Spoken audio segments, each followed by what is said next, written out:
My brother Aaron always had the brightest future in our family. A talented student athlete and genuinely good person, no one could have predicted how quickly his life would unravel. We were the picture-perfect suburban family until a malicious high school rumor spiraled into unimaginable violence. In one horrific night, our own parents nearly killed him, convinced he had committed unspeakable acts. They believed lies without question, chose their reputation over their son, and showed no remorse for their brutality.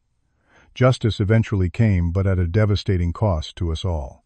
Before I share how my family was destroyed by lies and how my brother nearly died at our parents' hands, let me know where you are watching from, and hit subscribe if you want more stories about family betrayal and the long road to justice. Growing up in suburban Boston, our family seemed to embody the American dream. Our father, Robert, 58, worked as a senior accountant at a prestigious firm, while our mother, Patricia, 56, taught third grade at the local elementary school. Both were active leaders in our church and community organizations, always eager to present an image of moral superiority and perfect family values. Our two-story colonial house with its manicured lawn stood as a testament to their dedication to appearances. Aaron, my younger brother by 4 years, had always been the golden child in our family. Blessed with natural charisma, intelligence, and athletic ability, he maintained straight, as while excelling as the starting quarterback for our high school football team. Teachers adored him, coaches praised him, and most students respected him. At 18, his future seemed limitless, with several college scholarship offers already on the table. I had graduated college 2 years prior, with a degree in engineering, and moved back home temporarily to save money while starting my career at a local firm. At 22, I had always played the role of protective older brother, though Aaron rarely needed my intervention. Our relationship had always been solid, built on mutual respect and the shared experience of navigating our parents' strict appearance-focused household. The trouble began during the fall of Aaron's senior year, when he found himself at odds with the most popular clique at Jefferson High, led by Justin Maxwell and his girlfriend Kayla Thornton.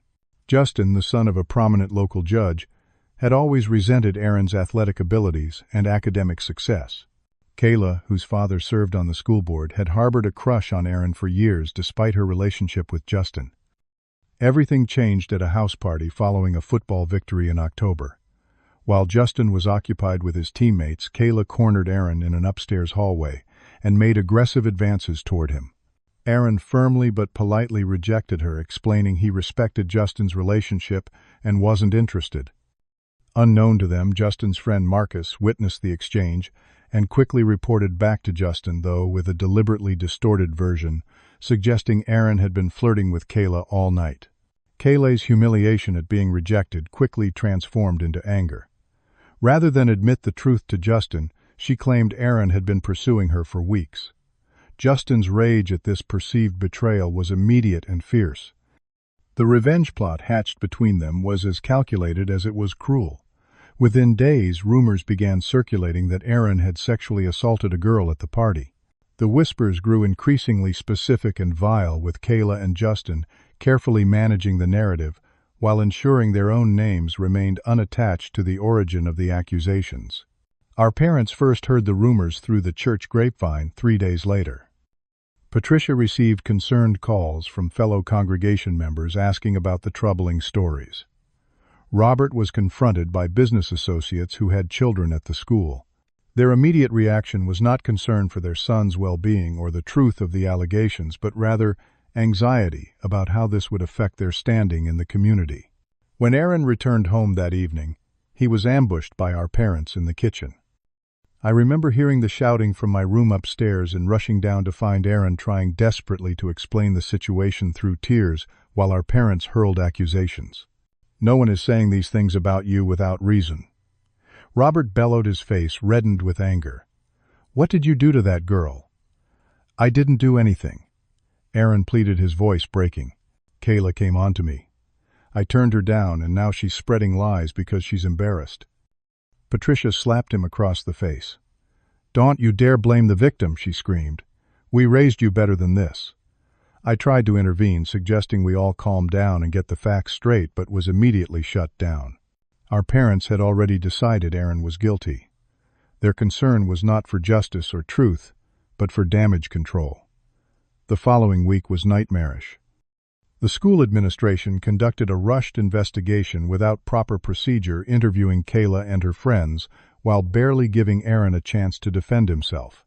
No formal charges were filed due to lack of evidence, but the damage to Aaron's reputation was already severe. Former friends avoided him in hallways. Teachers regarded him with suspicion, and he was asked to temporarily step down from team leadership. Aaron became increasingly isolated and despondent as the rumors spread throughout the community.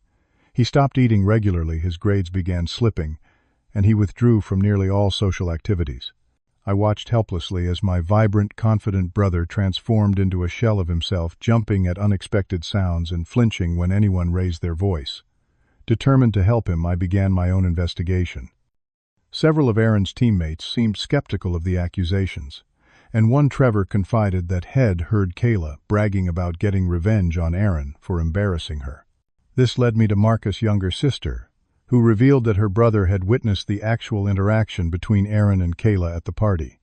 The breakthrough came when I managed to access screenshots of text messages between Justin and Kayla plotting the false accusations. A mutual friend who had become uncomfortable with the escalating situation provided these messages, which clearly showed them coordinating their story and recruiting others to spread the rumors. I printed these messages and presented them to our parents, believing they would be relieved to have evidence of their son's innocence. Instead, they accused me of fabricating the evidence to protect Aaron. "You always cover for him," Patricia said dismissively. "This doesn't prove anything except your blind loyalty." Robert's response was even more disturbing. "Even if this particular incident is exaggerated, where there's smoke, there's fire. Aaron must have done something to deserve this attention."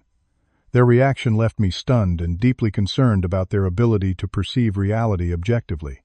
But worse was yet to come. The breaking point occurred when an anonymous caller contacted our parents claiming to be another victim of Aaron's. The caller, who we later discovered was Kaylee's cousin, following her instructions, provided graphic details of supposed assaults. This final piece of false evidence pushed our parents beyond the realm of reasonable doubt into absolute conviction of Aaron's guilt. The night that changed everything began like any other. I was working a late shift at the engineering firm, trying to complete a time-sensitive project. Aaron had texted me earlier, mentioning another tense dinner with our parents and saying he'd be going to the library to study away from their constant scrutiny and accusations. What I didn't know was that our parents had received that anonymous call just hours before sending them into a state of righteous fury.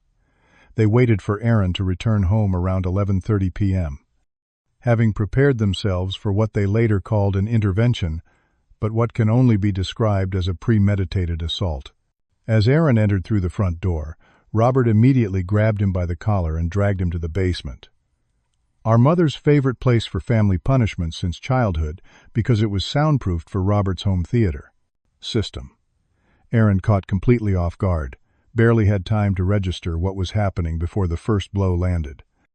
According to Aaron's later account and medical reports, Robert began the assault by punching him repeatedly in the face and chest while Patricia watched. When Aaron fell to the concrete floor, Robert began kicking him in the ribs and stomach with steel-toed work boots, screaming about cleansing the evil from their son. Most horrifying of all, Patricia participated, striking Aaron with a wooden baseball bat when he tried to crawl toward the stairs. "We have to beat the demon out of you," Robert reportedly said between blows. "You have brought shame on this family, and you will confess your sins." The brutality of the attack was incomprehensible. They continued until Aaron lost consciousness, his body broken and bloodied on the basement floor. Then, believing they'd administered appropriate discipline, they went upstairs, leaving him there to reflect on his actions when he regained consciousness. I arrived home around 1:30 a.m., exhausted from work and looking forward to sleep. The house was quiet and dark, with our parents' bedroom door closed. Something felt wrong, though I couldn't immediately identify what. Then I noticed drops of blood on the hardwood floor near the basement door. Following the trail, I opened the door and descended the stairs to find a scene that will haunt me forever. Aaron lay unconscious in a pool of blood, his face swollen beyond recognition, breathing in shallow, ragged gasps. His right arm was bent at an unnatural angle, and dark bruises were already forming across his visible skin. I called out to him, panicked, but received no response. Checking his pulse, I found it weak and irregular. In that moment, I knew his life was in immediate danger. I ran upstairs to call 911, but hesitated when I realized who had likely done this. Aaron had begged me not to involve authorities in previous discussions, fearing it would only make things worse. But looking at his broken body, I knew this was beyond family disagreements. This was attempted murder. I made the decision to get him to the hospital immediately, rather than waiting for an ambulance. After wrapping him in a blanket and somehow managing to carry him to my car, I drove to Massachusetts General Hospital at dangerous speeds, running red lights and praying he would survive the journey. At the emergency room, doctors immediately recognized the severity of his injuries and rushed him into trauma care. When asked what happened, I lied, claiming Aaron had been attacked by unknown assailants while walking home. I wasn't yet ready to process the full horror of our parents' actions, nor was I certain how to protect Aaron best in this situation. The doctor's catalog of his injuries was extensive: 4 broken ribs, a punctured lung, ruptured spleen, requiring emergency surgery, fractured right radius and ulna concussion, broken orbital socket, and extensive internal bleeding. The trauma surgeon told me bluntly that had I found him even an hour later, Aaron likely would not have survived. While Aaron underwent emergency surgery, I sat in the waiting room grappling with an impossible decision. Reporting our parents would mean destroying our family, and potentially subjecting Aaron to a public examination of both the assault and the preceding false accusations. Not reporting them meant allowing them to escape justice for an attempted murder and potentially putting Aaron at risk of future attacks.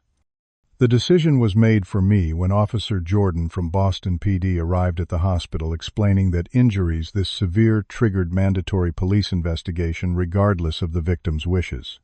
The nature and pattern of Aaron's wounds made it clear this was no random street attack. With Officer Jordan's compassionate guidance, I finally revealed the truth. His expression remained professional, but I could see the horror in his eyes as I described finding my brother and my strong suspicion about who was responsible. "This is one of the worst family violence cases I've seen in 15 years on the force," he said quietly. "We're going to make sure your brother is safe now." Officers were dispatched to our home, where they found our parents calmly having breakfast, the basement partially cleaned, but still showing evidence of the violent assault. When confronted, their response was chilling in its righteousness.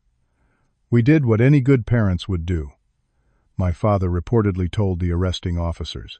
"Our son needed discipline for his immoral actions. We were saving his soul." They seemed genuinely shocked when placed under arrest, insisting they had acted within their rights as parents.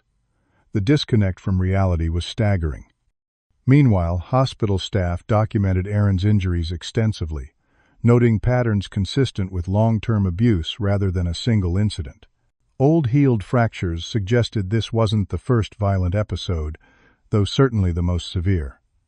Aaron remained in critical condition for 3 days. When he finally regained full consciousness, his first words to me were, "Don't tell them it was Mom and Dad. Just say I got jumped." The depth of his psychological conditioning to protect our parents, even after they had nearly killed him, broke my heart. With the help of a hospital social worker, I gently explained that police were already involved, and our parents had been arrested. His physical pain was immediately compounded by emotional devastation. With the support of Officer Jordan, I secured an emergency restraining order against our parents. The district attorney, after reviewing the evidence and Aaron's medical reports, charged them with aggravated assault battery and child abuse, despite Aaron being technically an adult at 18. Aaron's physical recovery was slow and painful. After 2 weeks in the hospital, including a second surgery to properly set his arm, he was released into my care. I moved him into my 1-bedroom apartment, giving him the bedroom while I slept on the couch. His body would heal with time, but the psychological trauma manifested immediately in night terrors, panic attacks, and deep depression. There were nights I would wake to his screams, finding him huddled in the corner of the room, convinced our parents had come to finish what they started. Other days he barely spoke, staring vacantly at the wall for hours. The suggestion of therapy initially triggered intense anxiety, as our parents had always taught us that mental health issues were signs of moral weakness. I took extended leave from work to care for him, draining my modest savings in the process. The financial strain was significant, but nothing compared to watching my brother struggle to reconstruct his sense of safety and self after such profound betrayal. While Aaron focused on healing, our parents were released on bail pending trial. Rather than showing remorse or concern for their son's condition, they immediately launched a calculated campaign to salvage their reputation by further destroying Aaron's. Their narrative, carefully crafted and spread through church and community connections, portrayed them as victims of a troubled, violent son with substance abuse problems. According to their version, Aaron had developed a serious drug addiction, his senior year becoming increasingly erratic and dangerous. They claimed the injuries resulted from his drug dealer beating him over unpaid debts, and that I, naive and overprotective, had been manipulated into blaming them. To my shock and disgust, large portions of our church congregation embraced this narrative without question. People who had known Aaron his entire life suddenly claimed they had seen signs of drug use all along. The same community that had been quick to believe the sexual assault allegations was equally quick to accept this new fiction. Extended family members called me, demanding I drop the ridiculous charges against our parents. Uncles and aunts who had never spent significant time with Aaron now confidently diagnosed him as an addict and delinquent. Of our large extended family, only my maternal grandmother and one cousin stood firmly with us, having witnessed concerning behavior from our parents in the past. The practical impacts of this smear campaign were immediate and severe. Aaron, attempting to recover both physically and mentally, now found himself labeled a drug addict in addition to the previous false accusations. Potential employers who Googled his name found local community forums discussing his supposed crimes and addiction. Several promising job opportunities evaporated after mysterious calls provided negative references. Meanwhile, I struggled to support us both on my entry-level engineering salary while managing Aaron's medical appointments and legal matters. The financial pressure mounted as hospital bills arrived and legal fees accumulated. I applied for victim compensation funds and sought pro bono legal assistance, but the systems moved slowly compared to our immediate needs. 6 weeks after the assault, our parents' attorney sent a manipulative letter that demonstrated the depths of their delusion. They offered forgiveness to Aaron if he would admit to his sins, drop all charges, and return home for proper guidance. The letter suggested this Christian reconciliation was the only path to healing for everyone involved. When I showed Aaron the letter, his reaction was visceral. He vomited immediately, then experienced a panic attack so severe I nearly took him back to the emergency room. The mere suggestion of returning to our parents' care triggered a trauma response that undid weeks of therapeutic progress. The situation deteriorated further when we discovered our parents had emptied Aaron's college fund, claiming they needed it for legal expenses. They had also sold or disposed of all his possessions from his bedroom, including irreplaceable childhood mementos and awards. His entire life had been erased from their home, as if they were attempting to remove any evidence he had ever existed. The legal case against them strengthened when investigators uncovered text messages between our parents from the night of the assault. Robert's message to Patricia read, "Tonight we fix him, or he is no longer our son." Her response agreed. "Whatever it takes to purge this evil." These messages, sent hours before the assault, demonstrated clear premeditation.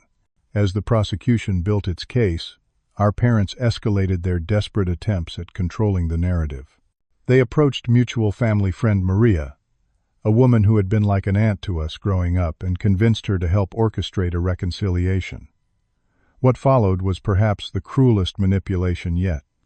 Maria contacted me, claiming she wanted to support Aaron's recovery by taking him to lunch. Instead, she drove him directly to his regular therapy appointment, where our parents were waiting in the parking lot. They ambushed Aaron as he exited Mariah's car, his father grabbing his arm while his mother tearfully demanded he stop this persecution and come home. The unexpected confrontation triggered such severe panic that Aaron collapsed in the parking lot. His therapist witnessed the incident and immediately called an ambulance. Aaron was hospitalized for 3 days, following the episode diagnosed with acute stress reaction and put on medication to manage his anxiety. That ambush was my breaking point.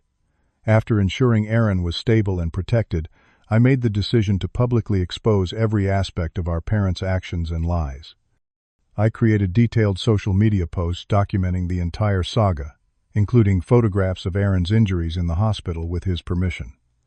Medical reports detailing the extent of the damage, police reports and statements screenshots of. Our parents' threatening text messages. Sworn statements from Aaron's classmates who had witnessed Kayla and Justin's rumor campaign. A recorded confession from Trevor, who had overheard Justin and Kayla plotting, most damning of all. Surveillance video from our neighbors. Security camera showing Aaron being dragged into our house the night of the assault, contradicting our parents. Claimed that he had arrived home already injured. I shared this comprehensive evidence with local news outlets, community forums, and directly with church leadership and extended family members. The documentation was irrefutable, leaving no room for misinterpretation or spin. The community response was immediate and dramatic. People who had stood firmly with our parents suddenly went silent or reached out with apologies. Church leadership, after reviewing the evidence, asked our parents to step down from all positions pending the outcome of the trial. Extended family members, who had been most vocal in their support of our parents, now called us with awkward explanations for their previous stance. Justin and Kayla, seeing the potential legal ramifications of their actions, quickly made public statements, admitting they had fabricated the sexual assault allegations out of personal animosity. While their admissions came too late to prevent the damage, they did provide additional evidence for both the criminal case against our parents and a separate civil suit against Justin's and Kayla's families. Our parents, watching their carefully constructed narrative and social standing collapse, made increasingly desperate attempts to regain control. The culmination came at a community fundraiser, where they spotted Aaron and me in attendance supporting a childhood friend's charity. In front of hundreds of witnesses, they approached us, our father shouting accusations, while our mother tearfully played the role of heartbroken parent. When security intervened, our father's facade cracked completely. He physically assaulted a security guard, screaming that he had every right to discipline his son however he saw fit. The incident resulted in additional charges and the revocation of his bail, sending him to jail to await trial. The criminal trial lasted 2 weeks with testimony from medical experts, police officers, and Aaron himself, who showed tremendous courage in facing our parents in court.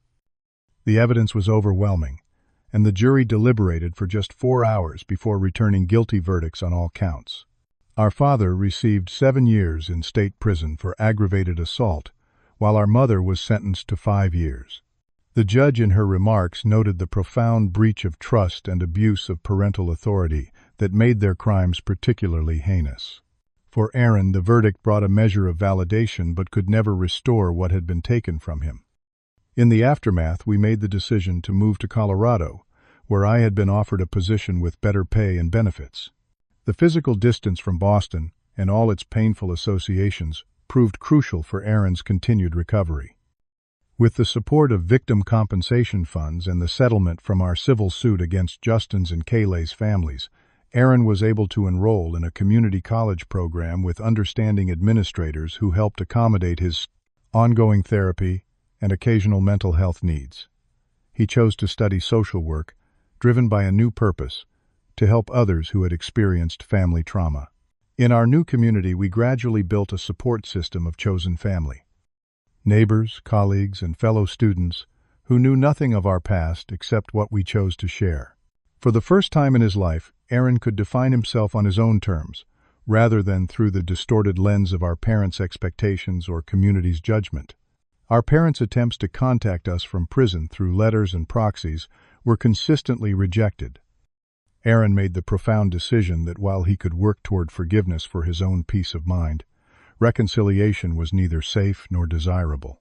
That boundary, perhaps more than anything else, represented his reclamation of personal agency.